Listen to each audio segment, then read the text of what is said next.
Hello everyone, welcome to vampire auto world. आज आपके लिए एक और बहुत ही बेहतरीन 2022 एल्टो का VXI वेरिएंट लेकर के हाजिर हैं। अभी जैसा आप जानते हैं कि नेक्स्ट जनरेशन या फिर हम फेसलिफ्ट भी बोल सकते हैं, एल्टो जल्द ही मार्केट के अंदर लॉन्च होने वाली है। लेकिन उससे पहले अभी जो करंटली 2022 में एल्टो आ रही है, हम उसके बारे में आज बात करने वाले हैं। हर एक फीचर को डिटेल में आपके लिए डिस्कस करूंगा।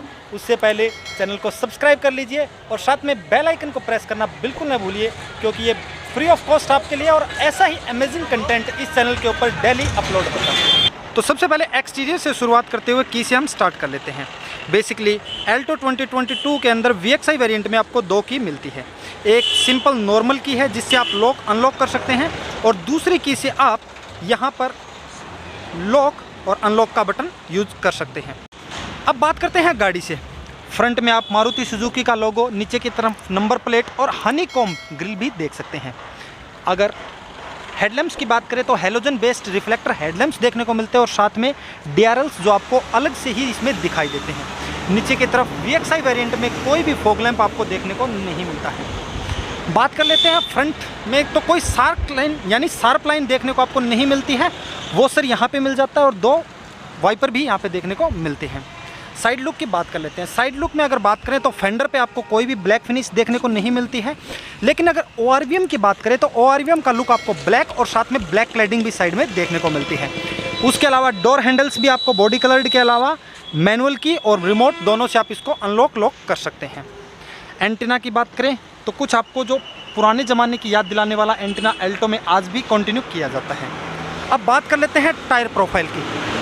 तो एल्टो यानी कि मारुति की ज़्यादातर गाड़ियों में आप देखते हो C8 के ही टायर प्रोवाइड किए जाते हैं। अगर प्रोफाइल की बात करें तो इसके अंदर 145/80 R12 यानी कि 12 इंच के टायर यहाँ पे ऑफर किए जाते हैं।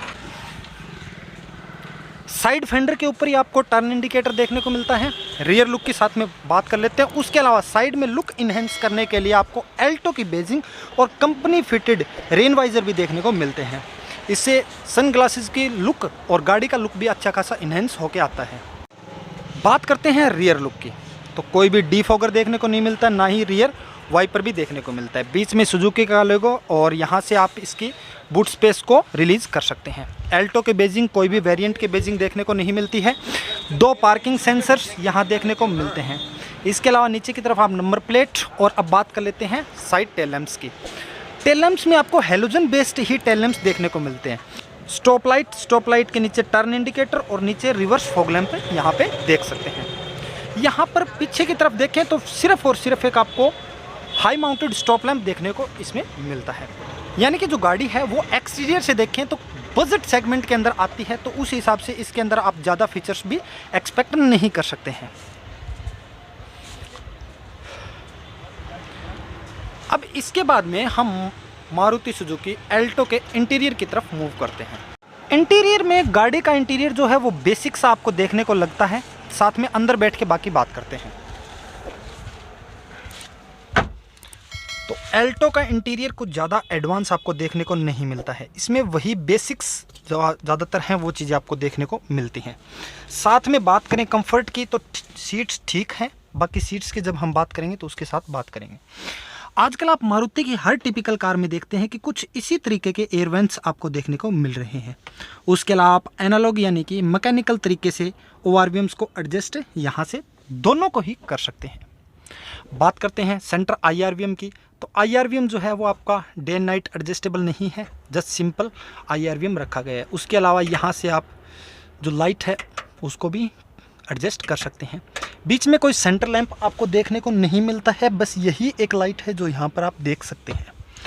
इसके अलावा सनवाइज़र की बात कर लेते हैं। बहुत इंपॉर्टेंट है, सनवाइज़र अच्छी खासी लेंथ को कवर करता है और जो सनलाइट है उसको भी ब्लाइंड करता है। साइड में बात करें तो साइड में कुछ इस जगह तक ये इसको ब्लॉक करता है। इतना एरिया यहाँ पर अभी भी बचता है।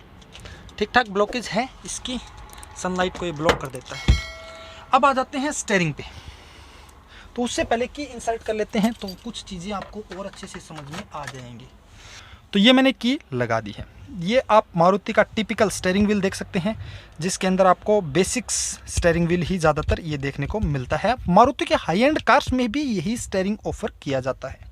अब स्टीयरिंग के बाद में MID की बात कर लेते हैं। तो MID मारुति की गाड़ियों की कुछ खास आपको देखने को मिलती नहीं है। बेसिक इसके अंदर आपको देखने को मिलता है, बीच में एक स्पीडोमीटर है, कोई भी टैकोमीटर की जगह यहाँ पे नहीं मिलती है। अब नीचे फ्यूल की इंडिकेशन मिल रही है, उसके अलावा भी इसको इस बटन से यहाँ से एडजस्ट कर सकते हैं, अलग अलग इन्फॉर्मेशन शो करेगा। जैसे 5.8 किलोमीटर ये चली है। उसके अलावा बात करें ट्रिप बी, टाइमिंग दिखा रहा है और टोटल रनिंग कॉस्ट दिखा रहा है A, B ट्रिप को, और बस यही 2-4 इन्फॉर्मेशन दी गई है। यहाँ पर बात करें तो ठीक ठाक इन्फॉर्मेशन आपको देखने को मिलती है। क्या क्या इन्फॉर्मेशन है? ABS की इन्फॉर्मेशन है, नीचे स्टीयरिंग व्हील से रिलेटेड, यहाँ पे ब्रेक की, और ये इंजन, लाइट, बैटरी की और फ्यूल की इंडिकेशन देखने को मिलती है। गाड़ी में इमोबिलाइजर की भी देखने को मिलती है, यानी कि की आपके सही इंसर्ट है। अब बात कर लेते हैं गाड़ी के सेंटर कंसोल की। सेंटर कंसोल में यहाँ पर आपको हैजार्ड लैंप देखने को मिलता है, जिसकी इंडिकेशन आप MID पे देख सकते हैं।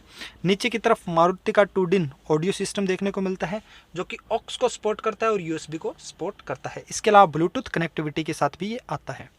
यहाँ से आप ट्यून कर सकते हैं, वॉल्यूम अप डाउन कर सकते हैं, ये देखिए वॉल्यूम, और इसके अलावा पावर ऑन और पावर ऑफ भी इसको किया जा सकता है, यानी कि म्यूट करने के भी काम आता है। यहाँ से मेन्यू एक्सेस करने के लिए मेन्यू के अंदर अलग अलग इन्फॉर्मेशंस आपको दी गई हैं, जैसे ब्लूटूथ सेटिंग, सिस्टम सेटिंग के अलावा 3 ही कर सकते हैं, साउंड सेटिंग कर सकते हैं। अब बात कर लेते हैं ये पीछे आने का। यहाँ से आप मोड एडजस्ट कर सकते हैं, जैसे ब्लूटूथ, FM, AM या ऑक्स जो आप चलाते हैं, ये कॉल काटने के लिए, और यहाँ से कॉल आप उठा सकते हैं। स्टीयरिंग माउंटेड कोई भी कंट्रोल आपको देखने को नहीं मिलता है। बात कर लेते हैं इस साइड। तो इस साइड आपको जो है वो लाइट के रिलेटेड जो कंट्रोल्स हैं वो सारे मिलते हैं। यहाँ पर एक आपको और दिखा दूँ, जैसे नाइट के लिए अगर आप लाइट ऑन करते हैं, पार्किंग लाइट, तो यहाँ से लाइट डिमिंग होती है, देख सकते हैं। ऐसा ही MID के साथ भी हो रहा है, जैसे ही आप लाइट ऑन करते हैं तो ये नाइट के लिए एक अच्छा फीचर रहता है। बात करते हैं इस साइड की, तो यहाँ पर आपको फ्रंट विंडशील्ड में जो वॉशर लगा हुआ है, उसके अलावा वाइपर से रिलेटेड कंट्रोल मिलते हैं। ऑटो का कोई ऑप्शन है नहीं, हाई, लो और इनिशियल स्टेज, उसके अलावा ऑफ आप यहाँ से कर सकते हैं। ठीक है, ये नीचे की तरफ कुछ इस तरीके से काम करता है। अब बात कर लेते हैं वापस से सेंटर कंसोल की।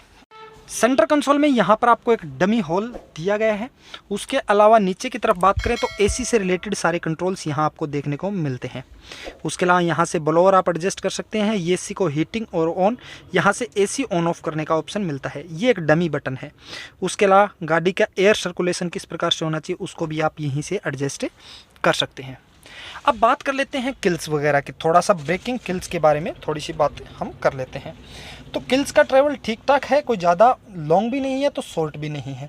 उसके अलावा ब्रेकिंग भी ठीक है।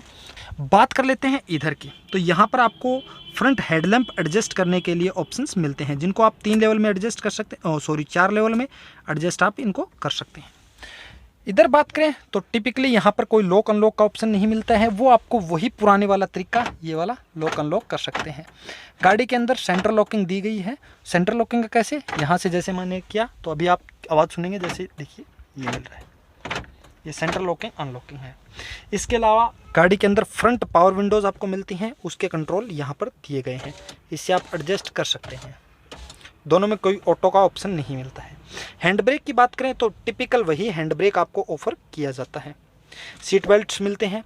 बात करते हैं सीटिंग की, तो गाड़ी की जो सीट्स हैं उनके फैब्रिक हैं, उसके अंदर अच्छा खासा आपको बाउंसीनेस देखने को मिलता है, यानी कि सीट बहुत कंफर्टेबल है। एल्टो की भी ऐसा नहीं है कि सीट कंफर्टेबल नहीं है। 2 स्पीकर मिलते हैं, एक फ्रंट का ड्राइवर और पैसेंजर के लिए। दोनों ही डोर में आपको यहाँ से छोटा सा डमी होल मिलता है।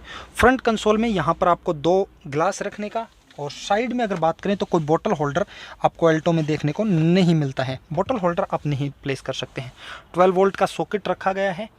तो यही कुछ था जो फ्रंट में था। एक बात और बता दूं, ये VXI वाला SRS एयरबैग यानी 2 एयरबैग वाला वेरिएंट है। यहाँ पे एक एयरबैग की वेजिंग है और यहाँ पर दूसरे एयरबैग की वेजिंग रखी गई है। पिछली सीट पे चलते हैं, फ्रंट सीट को अपने हिसाब से एडजस्ट कर देते हैं।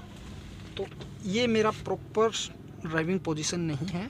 हाँ, अब मैं ठीक हूँ, थोड़ा सा टच नहीं हो रहा है। ये देखिए यहाँ से आप देख सकते हैं, ये कुछ कुल मिला के ठीक है।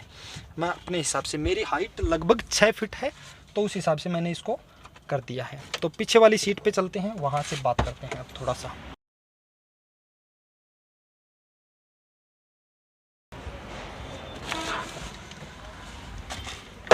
फ्रंट सीट को मैं अपने हिसाब से 6 फीट के बंदे के हिसाब से एडजस्ट करके आया हूँ। अगर रियर की बात करें तो नी टच हो रही हैं, स्पेस ठीक है, पैर नीचे तक जा सकते हैं कंफर्टेबली, यानी कि जर्नी ट्रैवल की जा सकती है। मैनुअल सिस्टम मिलता है विंडो अप डाउन करने का, VXI वेरिएंट। ग्रैब हैंडल्स मिलते हैं, एक ग्रैब हैंडल्स यहाँ है और 2 ग्रैब हैंडल आपको वहाँ देखने को मिलता है। अब बात कर लेते हैं पीछे बूट स्पेस की। बूट स्पेस में आपको बता दूं तो पार्सल ट्रे आपको देखने को मिलती है। इसको आप इलेक्ट्रिकली ओपन नहीं कर सकते, ये मैनुअल ही है, ना ही इसके लिए कोई रिमोट आपको दिया गया है। तो अब बात करते हैं बूट स्पेस की। बूट स्पेस यहाँ से आप इसको लॉक कर सकते हैं, अनलॉक हो जाएगा, लॉक भी यहीं से होगा। ये देखिए, तो पार्सल ट्रे का ऑप्शन मिलता है, आप इसको निकाल भी सकते हैं। 2 हुक यहाँ पर सिंपली दिए गए हैं इसको टो करने के लिए। ये गाड़ी के अंदर एक्स्ट्रा मिलता है आपको चारों टायरों के लिए, जो इसके व्हील कवर हैं। बूट स्पेस कोई ज़्यादा खास है नहीं, अगर बात करें तो लगभग इतना सा बूट स्पेस आपको यहाँ देखने को मिलता है, यानी कि लगभग 2 बड़े बैग नहीं रखे जा सकते, एक बड़ा और एक छोटा बैग यहाँ पर आ जाएगा। तो ये कुछ था इसका बूट स्पेस। अब बात कर लेते हैं थोड़ी सी फाइनल वर्डिक्ट की। बूट स्पेस मैं लॉक कर देता हूँ। एक बात आपको बता देता हूँ, जब मैं बूट इसका लॉक कर रहा था तो मुझे कुछ ऐसा फील हुआ कि उतना सोफिस्टिकेटेड और मतलब बिल्कुल ऐसा नहीं है, सॉफ्ट है, थोड़ा सा हार्ड है। इसको आपको हार्डली बंद करना पड़ेगा तभी अच्छे से क्लोज होगा। अब फाइनल वर्डिक्ट की बात कर लेते हैं। तो एल्टो भारत की वो एकमात्र पसंदीदा गाड़ी है जिसने मिड सेगमेंट को इस गाड़ी को परचेज़ करने के लिए मजबूर किया था। एल्टो 800, यानी कि जब शुरुआत में मारुति सुजुकी 800 आई थी तब से इनकी जर्नी स्टार्ट हुई थी और इन्होंने बहुत सारी यूनिट मारुति सुजुकी की बेची है। ये हमेशा से ही टॉप 10 में रही है, ऐसा नहीं है आज की बात कर रहा हूँ, जब से ये लॉन्च हुई है उस टाइम से लेकर आज तक ये टॉप 10 के अंदर बनी हुई है।